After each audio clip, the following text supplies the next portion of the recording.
ರಾಜ್ಯದಿಂದ ವೋಟ್ ಚೋರಿ ಅಭಿಯಾನ ಪ್ರಾರಂಭ ಆಗಿದೆ ಫ್ರೀಡಂ ಪಾರ್ಕ್ ಇಂದ.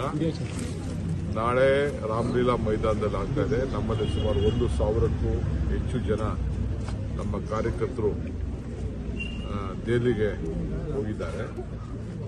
ಕೆಲವರು ಟ್ರೈನ್ ಹೋಗಿದ್ದಾರೆ, ಕೆಲವರು ಫ್ಲೈಟ್ ಹೋಗಿದ್ದಾರೆ. ರಾಜ್ಯದ ಎಲ್ಲ ಮೂಲೆಯಿಂದ ಕೂಡ ನಮ್ಮ ಮುಖಂಡರುಗಳೆಲ್ಲ ಹೋಗಿದ್ದಾರೆ. ಸುಮಾರು 100ಕ್ಕೂ ಹೆಚ್ಚು ಜನ ಶಾಸಕರು, ವಿಧಾನ ಪರಿಷತ್ ಸದಸ್ಯರು ಹೋಗ್ತಾ ಇದ್ದಾರೆ. ಸೊ ನಾನು ಹೋಗಬೇಕಾಗಿದೆ. ಅವ್ರಿಗೆಲ್ಲ ವ್ಯವಸ್ಥೆ ಮಾಡಿದ್ವಿ.